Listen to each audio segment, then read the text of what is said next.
Hey guys, it's a new year, and that means new resolutions, so new things for me to try out. Let's see what's first up on my list. Liver transplant.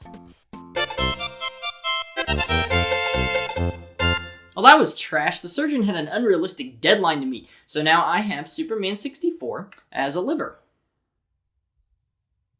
F it, let's talk about incomplete game releases. Video games are one of the hardest forms of media to produce. So many things have to be coordinated to ensure that everything goes smoothly. You have to make sure that your team of developers all share the same vision. You have to make sure that the investors feel that they will get a surefire return on what they put into the project. You have to make sure that the game is marketed for the public to know when it's coming out. And arguably the most important part is making sure that the game releases during a time where people actually want to buy it. No one wants to release a game in January. If your game's gonna release then push that shit back to March. You'll thank me later. So clearly there's a lot that goes into making a game, and if just one of those circumstances get messed up, well, then it turns into my liver. Today, we're going to take a look at some games that, due to issues during development, were released with cut content or just not complete at all. Now, the games I won't be talking about won't include games that release buggy. I feel like there's a clear distinction between games that released a bugged out mess versus games that finish incomplete. Now, some of the games we'll be talking about will have some serious bugs here, but games like Skyrim won't be on this list because while that game is known for its bugs, none of the content in that game is ruined because of it. The game is still playable at the end of the day. Likewise, no MMOs will be on this list. MMOs are meant to last decades and to be patched out and expanded upon through those decades. Maybe one day I'll talk about MMO releases, who knows. Also, I won't be able to talk about every game that's been released incomplete, just a handful of them, the big ones if you will. So let's jump into it.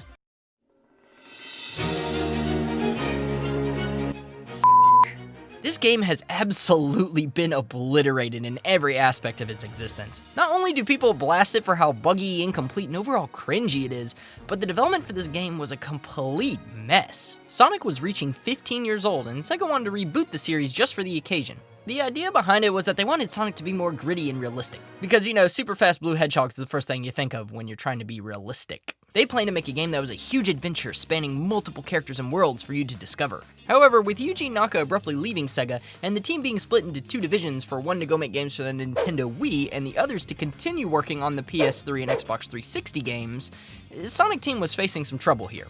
On top of all of this, Sega maintained the deadline for the game's release so it could still make that 15th birthday mark. So without a full team, no time on their side, and losing a creative center of the project, is it really a surprise that we got what we did? Sonic the Hedgehog is a buggy, incomplete mess. And in other news, the sky is blue. This game is so incomplete that basic physics were not implied correctly. When your blue hedgehog can just walk upside down with no problem, you know that there's an issue at hand that you need to fix. It's clear that they had no time to work on this project, like maybe 2 weeks? The power-ups are not coded correctly in this game at all. You can use them infinitely with no downside. There's a blue bar at the bottom right corner of the screen that's supposed to decrease as you use them, but it was coded wrong and it just doesn't do it. This allowed people to skip whole portions of levels, and this right here just explains everything about it. Even main sections of the game that are core mechanics don't even work. The mock speed sections are just terrible, and you take damage without hitting anything. This game is a shameful embarrassment to one of the 80s greatest mascots. Good thing we never got this again, right? Damn it, Sega. Following two great games that were a critical and commercial success, Sega decided that it was time for another reboot. Of course. I guess that when you're being successful, it's a good idea to scrap everything and f*** it all up. I mean, just look at the Wii U. Sega wanted to copy Nintendo in this aspect so hard that they actually put this reboot on the Wii U. Big Red Button was the studio in charge of this project, and originally Sonic Boom was to be meant on every other console but the Wii U. But halfway through its development, Sega said, hey, nice game, but what if we shoved it into the CryEngine? Oh, and once you get that figured out, make it playable on the Wii U. Oh, and your deadline hasn't changed. Okay, bye! So because of all this, Big Red Button scrambled to put it all together. Somehow they were lucky enough to scramble together a playable alpha, and when they presented it to Sega... So what'd you think? This is exactly what we asked for. Yeah, I mean, pretty good, right? I mean, considering all the we fucking hate it.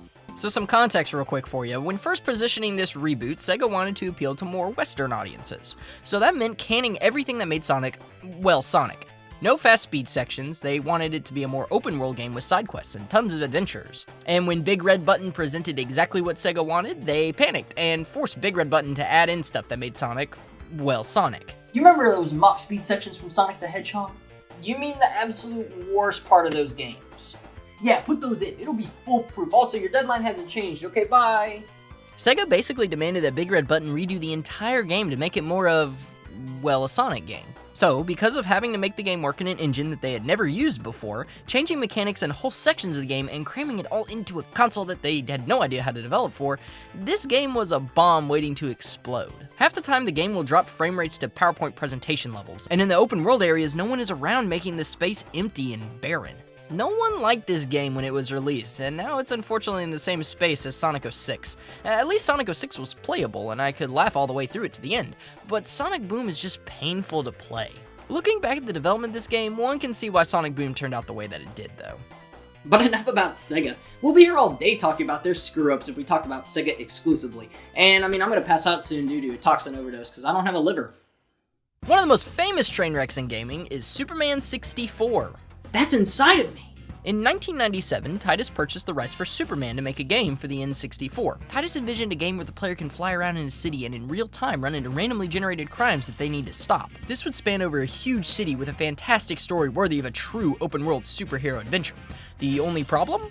It was on the f***ing N64. So Titus tried to cram an idea that wasn't possible until the next generation into an N64 cartridge. And halfway through the development for the game, they had to change gears. The technology just wasn't there at the time, and on top of it, developing games for the N64 was like chiseling onto a stone tablet. So because they didn't have access to what other developers had 2 doors down, they went from an open world game to just rings. They changed the gameplay to just mission after mission, and I mean, that's fine.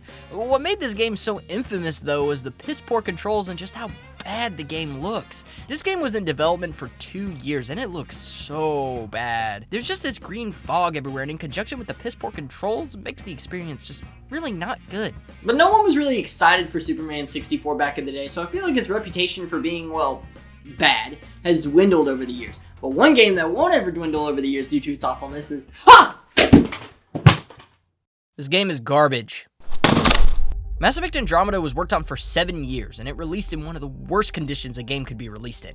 Following the best trilogy in gaming, BioWare decided to say, F it. They wanted to make a game where the player could travel through the Andromeda galaxy, and the game would randomly generate planets and everything associated with those planets. That would include the NPCs, the quests, the materials you collect, and after saying that out loud, it's super easy to see why they couldn't do it. Halfway through developing the game, they pulled a Titus and realized that the technology just wasn't there and had to scrap the entire project and rebuild everything from the ground up with only 2 years remaining in development. And then on top of it all, EA wanted them to use the Frostbite engine for the entire game.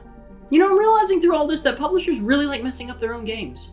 The Frostbite engine was not made for third-person RPG adventure games, but for first-person shooters like Battlefield. BioWare had to make whole new assets for the engine. Another game that was actually pretty successful was able to use the Frostbite engine before this one, so this team reached out to the team that made the last Dragon Age game. These two teams did not get along, and between the stressful deadline and having to reverse engineer software that none of them knew how to use and arguing about it the whole way, Mass Effect Andromeda was released a bugged out, broken, unfinished, unfulfilled mess. Anyway, before I rant for another 23 years on that game, No Man's Sky is another game that many people think about when the word incomplete is thrown around. The game was boasted to be the best randomized explorative experience. This would involve the player picking a world to go and explore, and the game would randomly generate the world along with everything the player would find and interact with on the world. Sounds like something else, doesn't it? Many people were excited for this game, however, there was a lot riding on the shoulders for this game. We didn't know anything about it leading up to it, and it didn't make it any worse when streamers and reviewers got a hold of the game early, and many controversies began to stir up. The people were worried that the game would be buggy and not guarantee anything for them to do on the planets, and many people thought, if the game can't do what it was marketed to do, then why buy it? The launch day came around, and it was exactly what people feared. The game had a massive day one patch, but it wasn't enough. Many people's experiences were already ruined by game-breaking bugs and the lack of gameplay when the game would actually work. While having a theoretically infinite universe of possibilities at your fingertips sounds fun, seeing one special planet drop the exact same resources as the previous special planet kinda breaks the immersion. People quickly caught on to things like this and made the initial reception of No Man's Sky very lukewarm. But that didn't stop the studio from giving up, and after several major updates and 70 patches, the game is what it promised to be back in 2016. So it looks like No Man's Sky got its happy ending after all. I remember back in 2018 that friends were saying how much fun it was and that I needed to play it after all the major updates. I won the game in a streamer's giveaway in 2020, and after playing it, I gotta say, it's pretty good. Not something I personally would play for hours on end, but I can appreciate a game that was able to pull itself out of the gutter and actually become something great. So far, we've only talked about games that had poor reception due to their incompleteness, but there are some games out there that released incomplete that are so beloved by fans that they're trying to recreate their content and put it back into the game. Star Wars Knights of the Old Republic was a huge game for BioWare and easily one of their best RPGs. It was so successful that LucasArts wanted to make a sequel as quickly as possible, but BioWare was working on another certain space project at the time.